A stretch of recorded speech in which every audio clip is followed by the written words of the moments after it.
आगे बेटा हम ये देखते हैं अपने पार्ट 2 लेसन नंबर 3 के ही अंदर है। लेसन नंबर 3 आयोजन, उसका पार्ट 1 आपने अभी तक देख लिया होगा शायद। अभी ये पार्ट 2 है। पार्ट 2 में हम शुरू करेंगे सीमाएं। किसकी सीमाएं? आयोजन की सीमाएं, लिमिटेशंस। मतलब आयोजन है तो अच्छा, लेकिन फिर भी उसकी कुछ सीमाएं, कुछ मर्यादाएं हैं। जैसा कि हम जानते हैं कि आयोजन वो क्या है? सर्वव्यापी प्रवृत्ति है। किसी भी क्षेत्र में आयोजन के बिना काम नहीं चल सकता है, इसलिए आयोजन को पथदर्शक कहा गया है। फिर भी उसके समक्ष जो भी निष्णांत हैं, जो भी संचालन शास्त्री हैं, निष्णांत हैं, उन्होंने कुछ मर्यादाएं तय की हैं कि आयोजन सर्वव्यापी होते हुए भी इसके अंदर कुछ मर्यादाएं रही हुई हैं, जो हम देखते हैं। जिसमें पहली मर्यादा है कि भविष्य की अनिश्चितता। देखिए, जो हम आयोजन करते हैं वो हम भविष्य को ध्यान में रख के करते हैं, लेकिन भविष्य निश्चित है नहीं। भविष्य कैसा है? वो अनिश्चित है।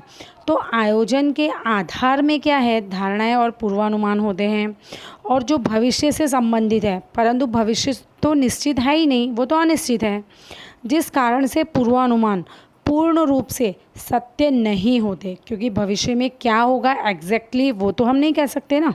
तो इस प्रकार आयोजन वो भविष्य के साथ संबंधित है, इसीलिए उसमें अनिश्चितता होती है। दूसरा जो पॉइंट है कि खर्चीली प्रक्रिया। देखिए, आयोजन खर्चीली प्रक्रिया कैसी है कि आयोजन करने के लिए, क्योंकि हम आयोजन अपने धंधे को, हमारा धंधे का अच्छे से विकास हो, इसके लिए हम आयोजन कर रहे हैं, ठीक है। तो आयोजन करने के लिए क्या है कि हमें विशेषज्ञों की सलाह लेनी होती है, और जो भी विशेषज्ञ होते हैं, जो भी इसके एक्सपर्ट होते हैं, तो उनकी फ़ीस भी ज़्यादा होती है। तो इसके अतिरिक्त ये जब भी हम आयोजन तैयार करते हैं तो समय, शक्ति और पैसे, इसका भी खर्च होता है। इसलिए आयोजन को खर्चीली प्रक्रिया माना गया है, जो कि उसकी एक मर्यादा बन जाती है। तीसरा जो पॉइंट दिया गया है वो है दीर्घ प्रक्रिया। आयोजन को तैयार करने के लिए सभी प्रकार की जानकारी हमें प्राप्त करनी पड़ती है, ठीक है। मतलब जिस भी चीज़ के लिए हमें आयोजन करना है उससे रिलेटेड हम सारी जानकारी प्राप्त करते हैं, फिर हम उसका वर्गीकरण करते हैं, उसका विश्लेषण करते हैं, अर्थघटन करते हैं, और जो अलग अलग प्रकार के हमारे पास विकल्प हैं उसके ऊपर हम विचार विमर्श करते हैं। तो इतना सब काम करने में क्या होता है कि बहुत देर लगती है, तो जो लंबी और समय लेने वाली प्रक्रिया बन जाती है। इसीलिए कहा गया है कि वो आयोजन जो है वो दीर्घ प्रक्रिया है। चौथा पॉइंट दिया गया है आयोजन असंगत। देखिए, आयोजन में अनिश्चितता होती है, ये हम समझ गए हैं। समय, संजोग या इकाई को प्रभावित करने वाले तत्वों के कारण पूर्व तैयार किया गया आयोजन कई बार असंगत हो जाता है। मतलब देखो, जैसे यहाँ पे भी हम ये अपना एग्जांपल ले ही सकते हैं, कोरोना वाला, कि मतलब समय, परिस्थिति सब कुछ चेंज हो गया। तो हमने जो पहले आयोजन किया था, हमने जो पिछले साल सोचा था कि 12th में, तो हम 12th स्टार्ट होते ही हम बहुत अच्छे से पढ़ाई करने वाले हैं, और हम बहुत ही एकदम तन मन लगा के हम करने वाले हैं। लेकिन अभी क्या, मुझे पता है कि बच्चे मजबूरी में पढ़ रहे हैं। क्यों? क्योंकि 12th है, उन्हें पढ़ना पड़ेगा, क्योंकि बोर्ड की एग्ज़ाम होगी। बट उनको शायद वो मज़ा नहीं आ रहा होगा जो एक लाइव क्लासरूम में आता है। तो हमने जो पूर्व तैयार किया था अपना आयोजन, वो आप कैसा हो गया है? फ़िलहाल असंगत हो गया है ना। तो इस कारण से आयोजन कैसा हो जाता है? निष्फल हो जाता है।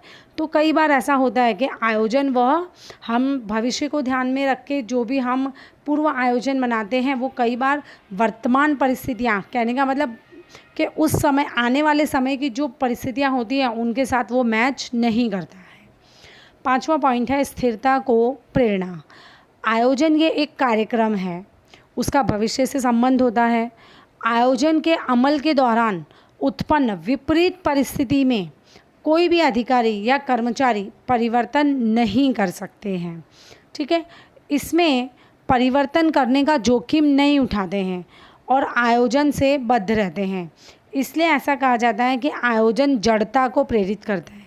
देखिए, अब मैं आपको ये समझाती हूँ कि स्थिरता को प्रेरणा कैसे मिल जाती है। हमने ये तो सोचा था कि हम अच्छे से पढ़ाई करेंगे, ठीक है। मैंने भी ये सोचा था मैं बच्चों को बहुत अच्छे से लाइव क्लासरूम में पढ़ाऊँगी, लेकिन ये कोरोना की वजह से इस परिस्थिति में वो नहीं हो पाया कि हम लाइव मिल सके और पढ़ा सकें, लेकिन फिर भी मुझे कोर्स कंप्लीट करना है क्योंकि बच्चों की बोर्ड की एग्ज़ाम तो होगी ही। इन सभी बातों को ध्यान में रखते हुए मैं कोर्स कंप्लीट कर रही हूँ। ठीक है, मतलब मैंने अपना जो आयोजन बनाया था, अब वो लाइव क्लासरूम में ना सही, ऑनलाइन सही, ठीक है, लेकिन मैं अपना वो आयोजन तो कर ही रही हूँ। कहने का मतलब मैंने ऐसा तो किया नहीं है कि नहीं चलो अभी जब स्कूल खुलेंगे मैं तभी पढ़ाऊँगी उसी दिन, तब तक क्या है, तब तक बच्चों को आराम करने दो। तो ये पॉसिबल है नहीं है। क्यों? क्योंकि हमने लक्ष्य निर्धारित कर रखा है। मेरा लक्ष्य क्या है कि मुझे कोर्स कंप्लीट करना है। आपका लक्ष्य क्या है कि आपको मार्च में बोर्ड की एग्ज़ाम देनी है, तो आपको पढ़ना ही पड़ेगा, ये आपका लक्ष्य है। तो हम दोनों के लक्ष्य को ध्यान में रख के हमने क्या किया है, मैं ऑनलाइन पढ़ा रही हूँ और आप लोग ऑनलाइन पढ़ रहे हैं। मुझे पता है कि कई बच्चे हैं जो बहुत ही मेहनत करके ऑनलाइन क्लास में भी पढ़ रहे हैं। ठीक है, तो यही वजह है कि जिससे क्या हो रहा है कि आयोजन यहाँ पे जड़ साबित हो रहा है कि हमने आयोजन तो बनाया था तो हम उस हिसाब से काम भी कर रहे हैं, क्योंकि वो अभी फ़िलहाल तो हमारी मजबूरी है, इसलिए कई बार वो मर्यादा साबित हो जाता है और आयोजन वो जड़ता को प्रेरित करता है इस तरह से। क्योंकि हम इस परिस्थिति को बदल नहीं सकते, लेकिन साथ साथ हम भविष्य में आने वाली अपनी एग्ज़ाम के टाइम टेबल को भी बदल नहीं सकते। तो हमें क्या करना पड़ रहा है कि हमें इसे जड़ मानकर ही सही, लेकिन हम अपना काम कर रहे हैं। छठा पॉइंट है बाह्य परिस्थितियों की अनिश्चितता। देखिए, बाह्य परिस्थिति जो हमारे धंधे को असर करती है, हमारे व्यवसाय को असर करती है, व्यावसायिक इकाई को प्रभावित करने वाले बाह्य तत्वों में परिवर्तन होता रहता है और ये आयोजन की सफलता को अवरोधित करते हैं।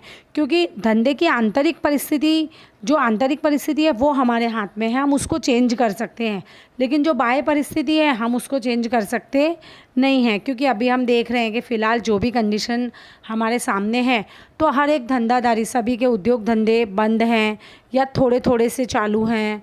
बहुत ज़्यादा बिक्री नहीं हो रही है, बहुत ज़्यादा माल नहीं बिक रहा है, बहुत ज़्यादा ऑर्डर नहीं मिल रहा है। तो क्या हो रहा है कि ये सब बाह्य तत्व हैं, बाह्य परिस्थितियाँ हैं जो क्या कर रही हैं, हमारे धंधे को प्रभावित कर रही हैं। ठीक है, तो इससे क्या हो रहा है कि हमने जो आयोजन किया था पिछले साल कि नहीं आने वाले 2020 में तो हम अपने धंधे को बहुत ही बड़ा करेंगे और बहुत ज़्यादा उत्पादन करेंगे, बहुत ही हम हर एक काम में बहुत एक्सीलेंट रहेंगे, लेकिन एक्चुअली हम वो कर पा रहे नहीं हैं। तो क्या हुआ कि आयोजन की जो सफलता थी हमारी वो अवरोधित हो गई है इन बाह्य परिस्थितियों के कारण। सातवां जो पॉइंट है हमारा वो है अपूर्ण जानकारी। देखिए, आयोजन करने के लिए आवश्यक जानकारी एकत्रित की जाती है। अब ये जानकारी अपूर्ण या अस्पष्ट होगी तो उसके आधार पे तैयार किया गया आयोजन भी कैसा होगा, अपूर्ण, अधूरा, ऐसा ही आयोजन होगा। और ऐसे आयोजन को अगर हम अमलीकरण करते हैं, ऐसे आयोजन को हम अमल में लाते हैं, तो हम अपने धंधे के इच्छित परिणामों को प्राप्त नहीं कर सकते हैं। तो ये भी इसकी एक मर्यादा है कि अपूर्ण जानकारी कई बार जो मिलती है या हमें किसी भी चीज़ के बारे में स्पष्ट और पूर्ण जानकारी नहीं मिल पाती है, जिससे क्या होता है कि हमारे परिणाम पर असर होता है।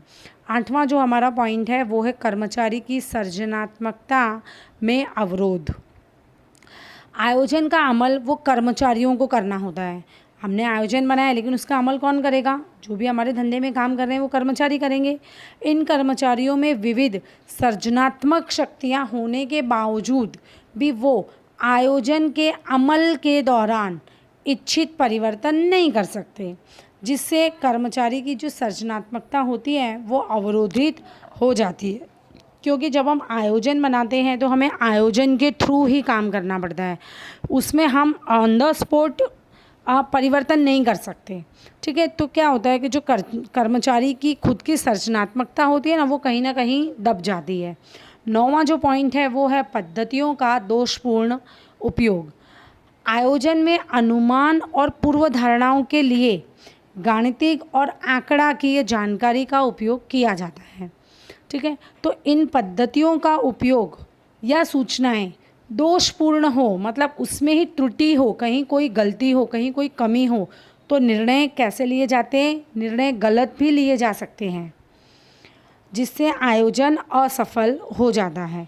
तो अगर हमने आयोजन बनाया है और आयोजन करते समय हमने कोई भी पद्धति का गलत तरीके से उपयोग कर दिया या गलत पद्धति का उपयोग कर दिया तो वो हमारा आयोजन सफल नहीं हो पाता है। ठीक है, इसके अतिरिक्त आयोजन को बहुत से तत्व भी प्रभावित करते हैं, जैसे कि टेक्नोलॉजी में होने वाला परिवर्तन है, आयोजनकर्ता का पूर्वग्रह। ठीक है, पूर्वग्रह मतलब जो जिसने भी आयोजन बनाया है उसने पहले से ही अपनी कोई अलग धारणा बना रखी है, उस धारणा के थ्रू उसने वो आयोजन बनाया है। और वास्तविकताओं की अवगणना की है, वास्तविकताओं को मतलब जो रियलिटी है उसे इग्नोर किया गया हो। नेतृत्व का प्रश्न, फिर भी आयोजन विचलनों को नियंत्रित करना सिखाता है और आयोजन का कोई विकल्प नहीं है, ये भी एक सत्य है। मतलब अगर हम आयोजन करके काम करेंगे तो हमारा काम बहुत अच्छा होगा, लेकिन फिर भी आयोजन जो है वो भविष्य पे डिपेंडेंट है, इसलिए क्या है कि वो हमेशा एकदम सही होगा ये भी नहीं कह सकते हम, लेकिन आयोजन नहीं करना चाहिए ये भी कहना गलत होगा। देखिए आगे का जो हमारा पॉइंट है वो है आयोजन की प्रक्रिया। आयोजन की प्रक्रिया में कुल 8 पॉइंट दिए गए हैं। पहले मैं आपको ये बता दूं कि जब भी किसी चीज़ की प्रक्रिया पूछी जाए, मतलब प्रोसेस पूछी जाए, तो हमें वो जो मुद्दे लिखने हैं वो लाइन वाइज ही लिखने हैं, मतलब उनको क्रम में ही लिखना है कि पहला मुद्दा दिया है लक्ष्य निर्धारण, दूसरा दिया है आयोजन का आधार स्पष्ट करना। तो ये जो मुद्दे हैं ये 8 के 8 लाइन से ही होने चाहिए, आगे पीछे नहीं होने चाहिए। ठीक है, स्टेप बाय स्टेप ही ये मुद्दे होने चाहिए। बाकी इसके पहले हमने जो सीमाएं पढ़ी, जो महत्व पढ़ा, उसमें अगर मुद्दे आगे पीछे हो जाएंगे तो चलेगा, लेकिन प्रक्रिया में कभी भी वो आगे पीछे नहीं होना चाहिए। ठीक है, तो इस बात का खास ध्यान रखना आप लोग। अब हम बढ़ते हैं आगे। पहला जो हमारा पॉइंट है वो है लक्ष्य निर्धारण। देखिए आयोजन की प्रक्रिया कैसी है, वो एक बौद्धिक प्रक्रिया है। ठीक है, उसमें सबसे पहले हम क्या करते हैं, लक्ष्य को निश्चित करते हैं। आयोजन का प्रथम क्रम लक्ष्य निर्धारण का है, और यदि लक्ष्यों का चुनाव योग्य रूप से हुआ हो तो ही आयोजन संचालकों के लिए उपयोगी सिद्ध होता है। मतलब जो आपने लक्ष्य तय किए हैं वो भी कैसे योग्य रूप से तय किए हुए होने चाहिए। ठीक है, लक्ष्य व्यवहारिक होने चाहिए, अर्थात वो वास्तविक और बुद्धिमत्तापूर्ण होने चाहिए। आप कोई ऐसा लक्ष्य निश्चित कर लो जो असंभव हो, कि जो हो ही नहीं सकता, तो वो आप चाहे कितना भी बेटर आयोजन बनाओ वो चीज़ नहीं होगी। इसलिए लक्ष्य कैसे होने चाहिए, व्यवहारिक होने चाहिए और वास्तविक होने चाहिए। दूसरा जो पॉइंट है वो है आयोजन का आधार स्पष्ट करना। देखिए कि आप किस आधार पे, आप किस बेस पे आयोजन कर रहे हैं। तो हम जानते हैं हमारा बेस क्या है, पूर्व धारणा करना, धारणाएं करना, भविष्य को ध्यान में रखना, यही हमारा बेस है ना। तो लक्ष्यों की स्पष्टता करने के बाद आयोजन को पूर्ण करने के लिए उसके आधारों की स्पष्टता आवश्यक है। यह आधार क्या है, आधार अर्थात अनुमान और पूर्व धारणाएं। इकाई को प्रभावित करने वाले आंतरिक और बाह्य तत्वों को ध्यान में रखकर पूर्व धारणाएं की जाती हैं। यह आधार यदि स्पष्ट और निश्चित न हो तो आयोजन कभी भी सफल नहीं होता है। तीसरा पॉइंट है कि सूचनाएं एकत्रित करके उनका विश्लेषण करना। देखिए आयोजन का आधार स्पष्ट करने के बाद आयोजन के लिए आवश्यक सूचना हमें प्राप्त करनी है, और ये सूचना हमें प्रत्यक्ष या परोक्ष रूप से एकत्रित करनी है। उनका वर्गीकरण करना है, वर्गीकरण करने के बाद उनका विश्लेषण करना है, अर्थघटन करना है, जिसके आधार पर पूर्वानुमान किया जाए तो भविष्य में आयोजन के सचोट परिणाम प्राप्त हो सकते हैं। ठीक है, इसलिए हमें सूचनाएं एकत्रित करने में कभी भी जल्दबाजी करनी चाहिए नहीं। तीसरा दिया है चौथा पॉइंट है कि वैकल्पिक योजना तैयार करना। देखिए जैसा कि हमने पहले बात कर चुके हैं कि हमारे पास एक से अधिक प्रकार के विकल्प होते हैं। ठीक है, तो हमें योजना भी जो हम तैयार करते हैं वो योजना भी हमें कैसे तैयार करनी चाहिए, वैकल्पिक योजना तैयार करनी चाहिए। आवश्यक सूचना एकत्रित करके उसका विश्लेषण और अर्थघटन करने के बाद में वैकल्पिक योजना का निर्माण होता है। इकाई में लक्ष्य सिद्धि के लिए अनेक विकल्प होते हैं। मतलब हमारे पास बहुत सारी चॉइस होती हैं कि हम इस तरह से भी अपना काम पूरा कर सकते हैं, अपना लक्ष्य पूरा कर सकते हैं, और अलग अलग तरीके होते हैं। तो उन तरीक़ों में से हमें कौन सा तरीका चुनना है, हमें कौन सा विकल्प चुनना है, वो हमें बहुत ही सावधानी से चुनना होता है। इन सभी विकल्पों की सूची इस क्रम में तैयार की जाती है। जैसे कि एक एग्जाम्पल दिया है कि किसी वस्तु का उत्पादन करके विक्रय करना, या फिर तैयार वस्तु खरीदकर और उसका विक्रय करना। मतलब हमारे पास ये दो प्रकार की योजनाएं हैं कि हम जिस भी वस्तु का विक्रय करना चाहते हैं तो हम उस वस्तु को खुद अपने कारखाने में उत्पादित भी कर सकते हैं, या तो फिर हम उसे ऑलरेडी रेडीमेड खरीदें और फिर हम उसका विक्रय करें। ठीक है, होलसेल मार्केट। पांचवा पॉइंट दिया गया है विकल्पों पर विचार करना। वैकल्पिक योजना की सूची तैयार होने के बाद सभी विकल्पों पर विचार किया जाता है, जिसमें इकाई को प्रभावित करने वाले तत्वों और विकल्पों के विषय में विचार किया जाता है। ये एक बौद्धिक प्रक्रिया होती है, और देखिए विचार करते समय गणितीय और सांख्यिकीय यानी आंकड़ाकीय पद्धतियों का उपयोग करना पड़ता है। इसके लिए व्यावसायिक इकाई कार्यात्मक संशोधन, ब्रैकेट में आपको लिखा है OR, जिसका फुल फॉर्म दिया है ऑपरेशन रिसर्च, द्वारा एक आदर्श योजना तैयार करती है। देखिए ये है ना, आपको MCQ में भी आता है और 1 नंबर के प्रश्न में भी ये आता है कि OR का पूरा नाम लिखिए। तो आपको लिखना है OR का पूरा नाम क्या है, ऑपरेशन रिसर्च। अपना अगला जो पॉइंट है वो है निश्चित योजना स्वीकार करना। देखिए इस क्रम में विविध विकल्पों पर विचार विमर्श करने के बाद, उसका अध्ययन करने के बाद, जांच करने के बाद कोई भी एक श्रेष्ठ योजना तैयार की जाती है। क्योंकि हमारे पास बहुत सारी वैकल्पिक योजनाएं हैं, तो हम ये सोचेंगे कि हमारे बिज़नेस के लिए कौन सी योजना सबसे ज़्यादा कारगर साबित होगी, हम उसी को पसंद करेंगे। ठीक है, अब अगला जो पॉइंट दिया गया है कि गौण योजना का गठन और जांच करना। तो जो हमारी मूल योजना है उसके अनुरूप अथवा मूल योजना को सहायक हो ऐसे विकल्पों पर विचार किया जाता है, उसे हम गौण योजना के रूप में जानते हैं। जैसे कि मतलब हमारा जो मुख्य उद्देश्य है वो तो ठीक है, लेकिन उस मुख्य उद्देश्य को पूरा करने के लिए हमें जो काम करना है, उन काम के लिए हमें जो छोटे छोटे उद्देश्य बनाने पड़ते हैं, उन पर भी उसे हम यहाँ पे गौण योजना के रूप में मतलब देख रहे हैं कि वो गौण योजना है। जैसे कि मान लो हम एक एग्ज़ाम्पल अपनी पढ़ाई का ही ले लेते हैं कि अगर हमें अच्छे मार्क्स लाने हैं तो हम पूरे अपने साल का आयोजन करेंगे कि हमें किस प्रकार से काम करना है। तो पूरे साल का आयोजन करने के लिए हमें कहीं ना कहीं महीनों का आयोजन करना पड़ेगा। महीनों का आयोजन करने के लिए कहीं ना कहीं हमें वीक का आयोजन करने के लिए दिन का आयोजन करना पड़ेगा कि हमें एक दिन में क्या पढ़ना है, कैसे पढ़ना है। ठीक है, तो ये सब हम छोटे छोटे आयोजन करके फिर हम अपना बड़ा लक्ष्य प्राप्त करेंगे। तो जो मूल योजना है वो तो ठीक है, लेकिन मूल योजना पूरी हो उसके लिए हमें कई प्रकार की छोटी छोटी अन्य गौण योजनाएं बनानी पड़ती हैं। आगे एक उदाहरण दिया है बुक में कि कार बनाने वाली कंपनी टायर बनाए या बाहर से खरीदे। इस विषय में जो भी निर्णय करें उसे हम गौण योजना कह सकते हैं। इस गौण योजना को तैयार करने के बाद उसकी सफलता की जांच की जाती है, जिससे भविष्य में मूल योजना में कोई अवरोध न आए। अब अगला जो हमारा पॉइंट है वो है हमारी योजना का मूल्यांकन करना, कि जो भी हमने हमारी योजना बनाई है तो वो योजना कितने हद तक सही साबित हो रही है, क्या उसमें कमियां आ रही हैं।